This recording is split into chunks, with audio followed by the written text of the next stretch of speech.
नमस्कार दोस्तों। Lucent audio book YouTube channel के इस नई डीप डाइव में बहुत बहुत स्वागत है। आज का विषय बहुत ही खास है। सोचिए, दुनिया के सबसे ताकतवर, सबसे बड़े हथियारों वाले साम्राज्य को हराने की कोशिश की जा रही है। एक ऐसा साम्राज्य जिसका सूरज कभी नहीं डूबता। और उसे हराने के लिए हथियार क्या चुना गया? मुट्ठी भर समुद्री नमक। बिल्कुल, नमक और सूत काटने वाला एक लकड़ी का चरखा। मतलब सुनने में एकदम बेतुका लगता है ना। कोई भी मिलिट्री जनरल इस प्लान को सुनकर तो हंसी देगा। हंस क्या देगा, वो इसे गंभीरता से लेगा ही नहीं। वही तो।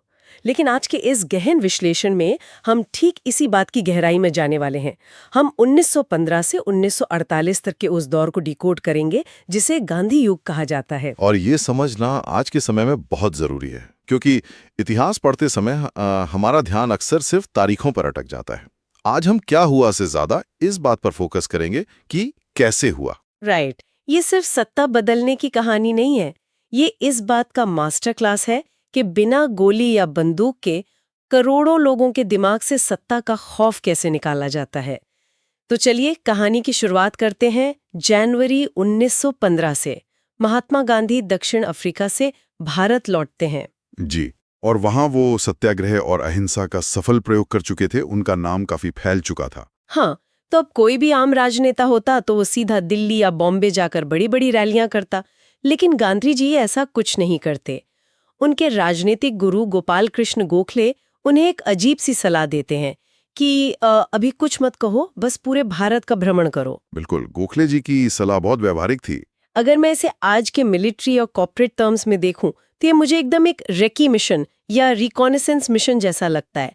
मतलब कोई भी बड़ा अभियान शुरू करने से पहले कमांडर खुद ग्राउंड जीरो पर जाकर हकीकत समझ रहा है। और रेकी मिशन, ये बहुत ही सटीक शब्द है इसके लिए। देखिए, गोखले बहुत दूरदर्शी थे। दक्षिण अफ्रीका में गांधी जी ने जिन भारतीयों के लिए लड़ाई लड़ी थी, वो एक अलग तरह का समाज था। और भारत की सच्चाई अलग थी। एकदम अलग। भारत की सच्चाई बॉम्बे के उन एलीट क्लबों या वकीलों के चैम्बर में नहीं थी। असली भारत तो उन लाखों गांवों में बसता था जो गरीबी और अशिक्षा से दबे थे। जहां असली शोषण हो रहा था। सही कहा। जब तक ये न समझा जाए कि एक आम किसान या मजदूर किस तकलीफ से गुजर रहा है, तब तक उसे किसी बड़े राष्ट्रीय आंदोलन के लिए मोटिवेट नहीं किया जा सकता। और ये बात उनके शुरुआती कामों में साफ दिखती भी है। भारत भ्रमण के बाद 1917 और 18 में उन्होंने जो 3 बड़े कदम उठाए, वो कोई नेशनल लेवल के प्रदर्शन नहीं थे। वो बहुत ही लोकल मुद्दे थे। जी, चंपारण, खेड़ा और अहमदाबाद के मुद्दे। मतलब एक तरफ तो देश को आज़ादी दिलानी है और दूसरी तरफ बिहार के एक गांव में जाकर नील की खेती करने वालों के मुद्दे सुलझाए जा रहे हैं। शुरुआत में मुझे लगा कि क्या वो अपना समय छोटी छोटी चीजों में बर्बाद कर रहे थे। बाहर से देखने पर ये छोटे मुद्दे लग सकते हैं, लेकिन रणनीतिक तौर पर ये उनका सबसे बड़ा मास्टर स्ट्रोक था। असल में वो एक बड़े युद्ध से पहले अपनी लैबोरेटरी में अपने हथियारों का टेस्ट कर रहे थे। Okay, laboratory. इस एनालॉजी को थोड़ा और समझाइए। देखिए, इन 3 जगहों को ध्यान से देखते हैं। 1917 में चंपारण में उन्होंने उन किसानों की लड़ाई लड़ी जो एक बहुत ही क्रूर सिस्टम में फंसे थे, जहां उन्हें जबरन नील उगाना पड़ता था, जिसे तिनकठिया सिस्टम कहते थे। बिल्कुल। ये भारत में उनका पहला सफल सत्याग्रह था। फिर 1918 में गुजरात के खेड़ा में अकाल पड़ा था, लेकिन अंग्रेज सरकार फिर भी कर वसूल रही थी। वहां उन्होंने कर माफी की मांग की। और उसी साल अहमदाबाद में भी कुछ हुआ था ना? हाँ, अहमदाबाद में उन्होंने मिल मजदूरों के वेतन वृद्धि के लिए समर्थन दिया और अपनी पहली भूख हड़ताल की। इन 3 आंदोलनों के जरिए गांधी जी ने समाज के 3 सबसे बड़े वर्गों को जोड़ लिया। शोषित किसान, ग्रामीण टैक्स पेयर और शहरी मजदूर। एकदम सही। ओ, अब मुझे पैटर्न समझ आ रहा है। वो सिर्फ एक एक समस्या नहीं सुलझा रहे थे, वो एक नेशनल गठबंधन तैयार कर रहे थे। एक तरह से ये भविष्य के बड़े राष्ट्रीय आंदोलनों के लिए ड्रेस रिहर्सल थी। जी, और सबसे बड़ी बात, इन स्थानीय सफलताओं ने लोगों के अंदर से डर को खत्म करना शुरू कर दिया था। आम भारतीय को लगने लगा कि संगठित होकर अंग्रेजी सत्ता का सामना किया जा सकता है। लेकिन ये जो नया नया आत्मविश्वास पैदा हुआ था ना, इससे बहुत जल्द एक बहुत बड़ा झटका लगा। 1919 आते आते हवा का रुख एकदम बदल गया। हाँ, ब्रिटिश सरकार को भी सिगबुगाहट महसूस हो रही थी और इसे कुचलने के लिए उन्होंने रॉलेट एक्ट पास कर दिया। रॉलेट एक्ट, ये कानून तो इतना खौफनाक था कि पुलिस किसी भी इंसान को बिना मुकदमा चलाए सिर्फ शक के आधार पर गिरफ्तार कर सकती थी। नो दलील, नो वकील, नो अपील। ये भारतीयों के आत्मसम्मान पर सीधा हमला था और पूरे देश में इसका भारी विरोध हुआ। और इसी गुस्से के बीच 13 अप्रैल 1919 को वो भयानक दिन आता है जिसे हम जलियांवाला बाग हत्याकांड के रूप में जानते हैं। अमृतसर में बैसाखी के दिन एक शांतिपूर्ण सभा हो रही थी, जहां जनरल डायर ने निहत्ती भीड़ पर बिना किसी चेतावनी के अंधाधुंध गोलियां चलवा दी, जिसमें हजारों मासूम मारे गए और घायल हुए। इस घटना ने पूरे देश को अंदर तक झकझोर दिया था। जलियांवाला बाग एक ऐसा घाव था जिसने भारत की आत्मा को चीर कर रख दिया। उस समय तक कई पढ़े लिखे भारतीयों के मन में ये भ्रम था कि ब्रिटिश शासन अंदर से न्यायपूर्ण है। उन्हें लगता था कि अंग्रेजों का सिस्टम फेयर है। बिल्कुल, लेकिन इस नरसंहार ने साबित कर दिया कि ब्रिटिश राज का कोई नैतिक आधार नहीं है, ये सिर्फ और सिर्फ क्रूर ताकत पर टिका है। तो जब ये पता चल जाए कि सामने वाला किसी भी हद तक गिर सकता है, तो उससे लड़ा कैसे जाए।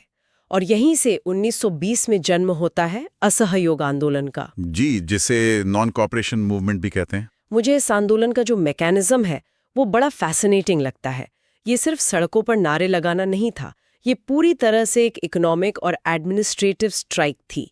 लोगों ने सरकारी स्कूल छोड़ दिए, नौकरियां छोड़ दी, अदालतों का बहिष्कार किया, और सबसे बड़ा वॉर विदेशी कपड़ों और वस्तुओं का बहिष्कार था। मतलब ब्रिटिश साम्राज्य की आर्थिक कमर ही तोड़ दी। अंग्रेज यहाँ व्यापार करने और मुनाफा कमाने ही तो आए थे। एकदम सही नब्ज पकड़ी है। वे भारत से कच्चा माल ले जाते और मैनचेस्टर की मिलों में कपड़ा बनाकर वापस भारतीयों को ही महंगे दामों पर बेचते। तो गांधी जी का आइडिया था कि अगर हम उनका सामान ही नहीं खरीदेंगे, उनके सिस्टम का हिस्सा ही नहीं बनेंगे, तो वो राज कैसे करेंगे। बिल्कुल, करोड़ों लोग अगर मुट्ठी भर अंग्रेजों का सहयोग करना बंद कर दें तो उनका पूरा प्रशासन एक दिन में ठप हो जाएगा। चरखा और स्वदेशी आंदोलन इसी आर्थिक युद्ध के प्रतीक थे। ये वाकई में बहुत पावरफुल था। पूरा देश एकजुट हो गया था, अंग्रेज घुटनों पर आ रहे थे। लेकिन यहाँ बात सच में बहुत दिलचस्प हो जाती है। 1922 में जब ये आंदोलन एकदम पीक पर था, तभी उत्तर प्रदेश के चौरी चौरा में एक हिंसक घटना हो जाती है। जी, जहां गुस्साई प्रदर्शनकारियों ने एक पुलिस स्टेशन में आग लगा दी थी और 22 पुलिस वाले मारे गए थे। और इसके ठीक बाद गांधी जी ने आंदोलन वापस ले लिया। मतलब मैं एक एनालॉजी दूं तो ये ऐसा था जैसे 100 किलोमीटर प्रति घंटे की रफ्तार से दौड़ती हुई एक ट्रेन में अचानक किसी ने इमरजेंसी ब्रेक लगा दिया हो। ये तुलना बहुत सटीक है। क्या इससे उस समय के लोगों में गहरी निराशा नहीं फैली होगी? युवा नेता तो हताश हो गए थे। क्या ये मोमेंटम तोड़ना नहीं था? देखिए, ये बहुत ही वैलिड क्रिटिसिज्म है। और उस दौर में इस पे खूब बहस भी हुई थी। लोगों को लगा कि ये अचानक उठाया गया कदम है। लेकिन इससे एक बहुत महत्वपूर्ण सवाल खड़ा होता है। वो क्या? अगर हम इस इमरजेंसी ब्रेक की सामरिक वजह को समझें तो तस्वीर अलग दिखती है। गांधी जी के लिए साधन और साध्य दोनों महत्वपूर्ण थे। इसके अलावा एक प्रैक्टिकल वजह भी थी। अगर हम सोचें, ब्रिटिश साम्राज्य किस चीज में माहिर था? सैन्य ताकत में। उनके पास तो तोपें थी। बिल्कुल, वो तो बस एक बहाना ढूंढ रहे थे कि भारतीय कुछ हिंसक करें और वो अपनी मशीन गनें निकाल लें। जब तक लोग अहिंसक रूप से सड़क पर बैठे थे, ब्रिटिश पुलिस कंफ्यूज थी कि किस कानून के तहत कार्रवाई करे। मतलब अगर आंदोलन हिंसक हो जाता तो अंग्रेजों को वो मनचाहा बहाना मिल जाता जो उन्हें चाहिए था। एकदम। चौरी चौरा की घटना के बाद गांधी जी समझ गए कि अब अंग्रेजों को क्रूर दमन करने का मौका मिल जाएगा। अगर वो आंदोलन वापस नहीं लेते तो ब्रिटिश सरकार ऐसा कहर बरपाती कि स्वतंत्रता संग्राम 20 साल पीछे चला जाता। ये पर्सपेक्टिव सच में कमाल का है। मतलब अहिंसा सिर्फ एक नैतिक विकल्प नहीं था, ये ब्रिटिश मिलिट्री की ताकत को न्यूट्रलाइज करने का एक बेहतरीन टैक्टिकल हथियार भी था। जी बिल्कुल। खैर, आंदोलन रुकने के बाद जो खामोशी छाई वो 1927 में टूटी जब साइमन कमीशन भारत आया। ये भी अंग्रेजों का एक अलग ही लेवल का मजाक था। वे भारत का राजनीतिक भविष्य तय करने के लिए एक कमीशन भेजते हैं और उसमें एक भी भारतीय सदस्य नहीं है। सारे के सारे अंग्रेज। ये तो सीधा अपमान था। और इसीलिए पूरे देश में साइमन गो बैक के नारों से इसका विरोध हुआ। और इसी के जवाब में 1928 में नेहरू रिपोर्ट प्रस्तुत की गई, जिसने राजनीतिक चेतना को फिर से जगा दिया। लेकिन जो सबसे बड़ा धमाका होना था वो हुआ 1930 में, सविनय अवज्ञा आंदोलन की शुरुआत। और ये शुरू होता है दांडी यात्रा से। 12 मार्च 1930 को साबरमती आश्रम से ये ऐतिहासिक यात्रा शुरू हुई। और 6 अप्रैल को दांडी पहुंचकर नमक कानून तोड़ा गया। मैं जब भी इसके बारे में सोचती हूँ मुझे बहुत हैरानी होती है। इतनी बड़ी ब्रिटिश हुकूमत और मुद्दा क्या है? नमक। हाँ, बहुत आम सी चीज। मतलब उन्होंने टैक्स का विरोध करने के लिए चाय, शराब या किसी और बड़ी चीज को क्यों नहीं चुना? नमक जैसी रोजमर्रा की चीज को हथियार बनाना कितना बड़ा मास्टर स्ट्रोक था। मैं सहमत हूँ। नमक चुनने के पीछे का लॉजिक बहुत गहरा था। अगर कोई लैंड टैक्स या इनकम टैक्स का विरोध करता तो वो सिर्फ किसानों या नौकरी पेशा लोगों से जुड़ता, लेकिन नमक तो अमीर गरीब सबकी बायोलॉजिकल जरूरत है, खास तौर पे भारत जैसे गर्म देश में। बिल्कुल। और अंग्रेजों ने इस पर भारी टैक्स लगा रखा था। भारतीयों को अपना खुद का नमक बनाने पर रोक थी। ये तो हर घर की रसोई से जुड़ा मुद्दा हो गया। यही तो बात थी। इसने सबको एक सूत्र में पिरो दिया। ये सविनय अवज्ञा की सबसे प्रभावशाली शुरुआत थी। इसका विजुअल इम्पैक्ट इतना बड़ा था कि विदेशी मीडिया ने भी इसे जमकर कवर किया। और सड़कों पर हो रहे इन जन आंदोलनों ने अंग्रेजों को मजबूर कर दिया कि वे भारतीयों के साथ बातचीत की मेज पर बैठें। और फिर हुए गोलमेज सम्मेलन। जी, 1930 से 32 के बीच लंदन में गांधी जी दूसरे गोलमेज सम्मेलन में शामिल भी हुए, लेकिन कोई ठोस परिणाम नहीं निकला। लेकिन यहाँ एक और बात ध्यान खींचती है। हमारा संघर्ष केवल अंग्रेजों के खिलाफ नहीं था, बल्कि भारत अपने ही भीतर की सामाजिक असमानताओं को भी सुलझाने का प्रयास कर रहा था। आप पूना पैक्ट की ओर इशारा कर रही हैं। बिल्कुल। 1932 का पूना पैक्ट, जो डॉक्टर भीमराव अंबेडकर और गांधी जी के बीच हुआ था, जिसमें दलितों के लिए आरक्षित सीटों की व्यवस्था की गई। तो आखिर इस सब का क्या मतलब है? क्या ये सब आज़ादी के बाद नहीं सुलझाया जा सकता था? अगर हम इसे एक बड़े परिदृश्य से जोड़कर देखें तो पूना पैक्ट का ऐतिहासिक महत्व बहुत गहरा है।